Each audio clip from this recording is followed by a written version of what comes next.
رحمت للعالمین، اے نبی پیارے نبی، سنت تیری دنیا دی، اے نبی اے نبی۔ نحمده ونصلي على رسوله الكريم، اما بعد فاعوذ بالله من الشيطان الرجيم، بسم الله الرحمن الرحيم، رب اشرح لي صدري ويسر لي امري واحلل عقدة من لساني يفقهوا قولي۔ قرآن سمجھنے کے لیے سنت کی ضرورت۔ سنت کے بغیر صرف قرآن پاک سے تمام شرعی مسائل معلوم کرنا ممکن نہیں۔ سنت میں بیان کیے گئے احکامات قرآن مجید کے احکامات کی طرح واجب الاتباع ہیں۔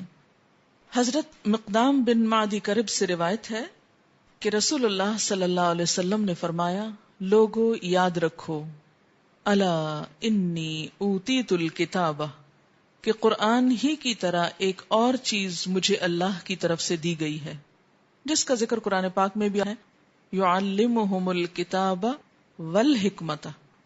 اگر حکمت ہی کتاب ہوتی تو دو لفظ بول کے بیچ میں واو لگانے کی ضرورت نہیں تھی، اس کے لیے کیا ہوتا کہ حکمت والی کتاب، یعلمہم الکتاب الحکیم کہا جاتا، صفت موصوف آتی۔ ایکسپریشن سمجھ رہے ہیں نا، الکتاب والحکمت، جس کا معنی کیا ہے؟ کتاب کی تعلیم دیتے ہیں، جس سے مراد قرآن پاک ہے، والحکمت، اور حکمت کی تعلیم دیتے ہیں۔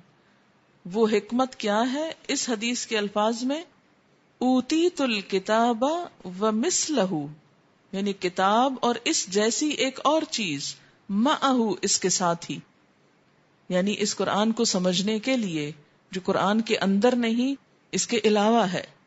الا یوشکو، خبردار، قریب ہے کہ رجل شبعان، ایک پیٹ بھرا آدمی، پیٹ بھرا شخص، ایک وقت آئے گا کہ ایک پیٹ بھرا شخص اپنی مسند پر تکیہ لگائے بیٹھا ہوگا، یعنی آرام دہ ماحول میں ریلیکسڈ، اور کہے گا، لوگو تمہارے لیے یہ قرآن ہی کافی ہے۔ اس شخص کی ڈسکرپشن کیوں دی گئی ہے؟ پیٹ بھرا اور مسند پہ تکیہ لگائے ہوئے، یہ کس شخص کی تصویر ذہن میں لاتا ہے؟ سہل پسند، متکبر، خواہشات پرست، کیونکہ پیٹ بھرا ہے اور تکیہ لگا کے، ٹیک لگا کے بیٹھا ہے۔ کسی طالب علم کا یا کسی محنت کرنے والے شخص کا یہ سٹائل نہیں ہوتا۔ تو سہل پسندی ہے اس میں نمبر ایک تو، اور نمبر دو یہ کہ کیجول رویہ، اور نمبر تین تکبر بھی جھلکتا ہے کہ آپ اگر کسی سے بات کر رہے ہیں اور واقعی کام کی بات ہے تو پھر آپ کا انداز کیا ہونا چاہیے کہ سیدھے ہو کے، الرٹ ہو کے بیٹھیں اور بات کریں۔ علم کے لیے وقار، سکینت، انداز، توجہ، سنجیدگی، یہ سب کچھ ضروری ہوتا ہے۔ فرمایا، ایک شخص پیٹ بھرا مسند پہ تکیہ لگائے بیٹھا ہوگا، یعنی آپ نے پیشن گوئی کی آنے والے ایک زمانے کی، اور کہے گا، لوگو تمہارے لیے یہ قرآن ہی کافی ہے۔ اس میں جو چیز حلال ہے بس وہی حلال ہے، اور جو چیز حرام ہے بس وہی حرام ہے، حالانکہ جو کچھ اللہ کے رسول نے حرام کیا ہے وہ ایسے ہی حرام ہے جیسے اللہ تعالیٰ نے حرام کیا ہے۔ سنو، گھریلو گدھا بھی تمہارے لیے حلال نہیں۔ پھر آپ نے چند حلال حرام کی چیزیں بتائیں، حالانکہ قرآن میں اس کی حرمت کا کہیں ذکر نہیں۔ اگر خالی قرآن ہی کافی ہوتا تو صرف بکرا اور بھیڑ کیوں کھاتے ہیں؟ گدھے بھی کاٹ کے کھاتے۔ نہ ہی وہ درندے جن کی کچلیاں یعنی نوکیلے دانت جن سے وہ شکار کرتے ہیں، وہ جانور بھی حلال نہیں، جیسے شیر، چیتا وغیرہ۔ نہ ہی کسی ذمی کی گری پڑی چیز۔ ذمی کون ہوتا ہے؟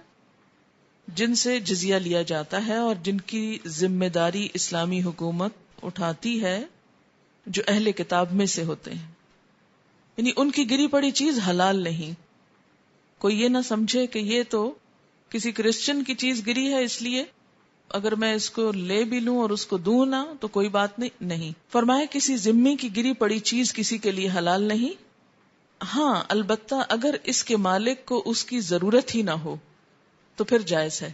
مثلا آپ نے دیکھا ہوگا کہ وہاں پر بعض اوقات لوگ اپنے گھر کا سامان اٹھا کے باہر پھینک دیتے ہیں، ان کو خود ضرورت نہیں تو جس کا دل چاہے اٹھا کے پھر لے جائے، وہ حلال ہے. لیکن اگر کوئی آگے آگے جا رہا ہے اور اس کے بیگ سے کچھ گر گیا ہے اور آپ چپکے سے پیچھے اٹھا لیں اور اس کو نہ بتائیں تو یہ حرام ہوگا. حضرت ابو رافع رضی اللہ تعالی عنہ سے روایت ہے کہ نبی اکرم صلی اللہ علیہ وسلم نے فرمایا، لوگو، میں تم میں سے کسی کو اس حال میں نہ پاؤں کہ وہ اپنی مسند پر تکیہ لگائے بیٹھا ہو اور اس کے پاس میرے ان احکامات میں سے جن کا میں نے حکم دیا ہے یا جن سے میں نے منع کیا ہے کوئی حکم آئے اور وہ یوں کہے کہ میں تو اس کو نہیں جانتا، ہم نے جو کتاب اللہ میں پایا اسی پر عمل کر لیا، یعنی ہمارے لیے وہی کافی ہے. تو یہ چیز نہیں ہونی چاہیے. کیا کسی کا کہنا کہ قرآن ہی کافی ہے. قرآن مجید کو سنت کے ذریعے ہی سمجھا جا سکتا ہے. چند مثالیں درج ذیل ہیں. نمبر 1، حضرت حذیفہ رضی اللہ تعالی عنہ کہتے ہیں کہ رسول اللہ صلی اللہ علیہ وسلم نے ارشاد فرمایا، دیانت داری آسمان سے لوگوں کے دلوں میں اتری ہے، یعنی انسان کی فطرت میں ہے، اور قرآن بھی آسمان سے نازل ہوا ہے جسے لوگوں نے پڑھا اور سنت کے ذریعے سمجھا. دوسری مثال، حضرت یعلا بن امیہ رضی اللہ تعالی عنہ کہتے ہیں کہ میں نے حضرت عمر سے پوچھا، اللہ تعالیٰ فرماتا ہے اگر تمہیں کافروں کے ستانے کا خوف ہو تو نماز قصر کر لینے میں کوئی حرج نہیں، اور اب جب کہ زمانہ امن ہے تو مراد یہ کہ پھر بھی قصر ہو. تو حضرت عمر رضی اللہ تعالی عنہ نے کہا، مجھے بھی تمہاری طرح تعجب ہوا تھا، تو میں نے رسول اللہ صلی اللہ علیہ وسلم سے مسئلہ دریافت کیا تو آپ صلی اللہ علیہ وسلم نے فرمایا کہ اللہ نے تمہیں صدقہ دیا ہے لہٰذا اس کا صدقہ قبول کرو، یعنی یہ رخصت صدقہ ہے، اللہ کا ایک انعام ہے، اس انعام کو لے لو.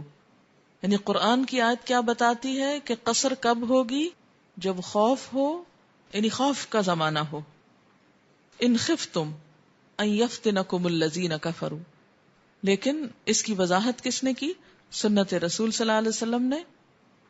اب آپ دیکھیے کہ قرآن پڑھا ایک شخص نے، نام کیا اس کا؟ یعلا.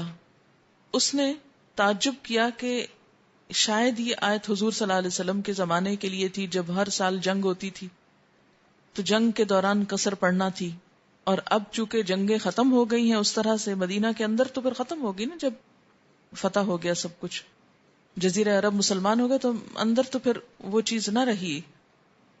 تو کہتے ہیں کہ میں نے حضرت عمر سے پوچھا تو حضرت عمر کہتے ہیں کہ مجھے بھی تمہاری طرح اس آیت پہ تعجب ہوا تھا، تو میں نے حضور صلی اللہ علیہ وسلم سے اس کے بارے میں سوال کیا تھا، تو آپ نے کیا فرمایا کہ یہ اللہ نے تمہیں صدقہ دیا ہے، اسے قبول کر لو.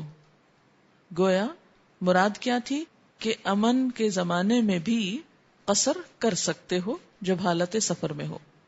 تیسری مثال، حضرت عدی بن حاتم کہتے ہیں میں نے رسول اللہ صلی اللہ علیہ وسلم سے روزے کے بارے میں سوال کیا تو آپ صلی اللہ علیہ وسلم نے فرمایا، سحری اس وقت تک کھاؤ پیو جب تک سفید دھاری سیاہ دھاری سے الگ نظر نہ آئے. یہ قرآن کی آیت ہے نا، حتی یتبین لکم الخیط الابید من الخیط الاسود، دوسرے پارے کی آیت ہے. چنانچہ میں نے 2 ڈوریاں لی. 2 ڈوریاں، ڈوری کس کو کہتے ہیں؟ دھاگے کو. ان میں سے ایک سفید دوسری سیاہ تھی، اور رات بھر دونوں کی طرف دیکھتا رہا کہ اب ان میں تبین کب ہوتا ہے. تبین کیا ہے؟ فرق کب پتا چلتا ہے اندھیرے میں. میں نے یہ صورتحال رسول اللہ صلی اللہ علیہ وسلم کو بتائی تو آپ نے مجھ سے کوئی ایسی بات کہی جو سفیان کو یاد نہ رہی. پھر فرمایا اس سے مراد رات اور دن ہے. اور یہ بات یاد رہ گئی کہ یہ جو سفید دھاری سیاہ دھاری سے الگ ہو، اس سے مراد کیا ہے؟ یعنی سیاہ دھاری رات ہے اور سفید دھاری دن ہے، کہ رات میں دن کے آثار شروع ہو جائیں، یہ مراد ہے. ویسے بھی آپ دیکھیے کہ صبح میں وہ دھاریوں کی شکل میں صبح ہوتی ہے، اسے لہریں جیسے اٹھتی ہیں روشنی کی. تو اب اگر کہتے ہیں کہ خالی قرآن ہی کافی ہے اور سب لوگ اسی طرح عمل شروع کر دیں دھاگے لے کر، اور نہ جانے اس کا اصل مقصد کیا ہے، تو استاد کے بغیر بات پوری طرح سمجھ میں نہیں آتی. اور ویسے بھی وہ آیت ہمیشہ یاد رکھیے، وَأَنزَلْنَا إِلَيْكَ الذِّكْرَ لِتُبَيِّنَ لِلنَّاسِ مَا نُزِّلَ إِلَيْهِمْ. ہم نے آپ کی طرف یہ ذکر اس لیے نازل کیا ہے تاکہ آپ لوگوں کو واضح کریں کہ ان کی طرف کیا اتارا گیا ہے. لِتُبَيِّنَ کا کام پھر کون کرے گا اگر حضور صلی اللہ علیہ وسلم کو ہم بیچ میں سے نکال دیتے ہیں؟ پھر تو قرآن پر بھی آپ عمل نہیں کر رہے. حضرت عبداللہ بن مسعود کہتے ہیں جب یہ آیت نازل ہوئی، وہ لوگ جنہوں نے اپنے ایمان میں ظلم شامل نہیں کیا تو تمام مسلمان پریشان ہو گئے اور عرض کیا، یا رسول اللہ صلی اللہ علیہ وسلم، ہم میں سے کون ایسا ہے جس نے کوئی ظلم یعنی گناہ نہ کیا ہو؟ آپ صلی اللہ علیہ وسلم نے ارشاد فرمایا، اس آیت میں ظلم سے مراد گناہ نہیں بلکہ شرک ہے. کیا تم نے حضرت لقمان کی اپنے بیٹے کو نصیحت نہیں سنی؟ اے میرے بیٹے، شرک نہ کرنا کیونکہ شرک بہت بڑا ظلم ہے. تو اس سے کیا پتہ چلتا ہے کہ اگرچہ قرآن کی وضاحت قرآن کر رہا ہے لیکن توجہ دلانے والا کون ہے؟ نبی صلی اللہ علیہ وسلم ہے. اللہ تعالیٰ نے آپ صلی اللہ علیہ وسلم کی اصلاح کی جہاں کہیں کوئی کمی بیشی ہوتی، اور آپ نے پھر آگے تربیت کی. وَيُزَكِّيهِمْ، اس آیت میں بھی تو یزکیہم میں بھی تو آپ صلی اللہ علیہ وسلم کی ضرورت ہے نا. اگر لوگ کہتے ہیں کہ آپ کی ضرورت ہی نہیں ہے تو یزکیہم کون کرے گا؟ وہ خود سے خود کیسے ہو جائے گا؟ سبحانک اللہم وبحمدک نشہد ان لا الہ الا انت نستغفرک ونتوب الیک. والسلام علیکم ورحمۃ اللہ وبرکاتہ.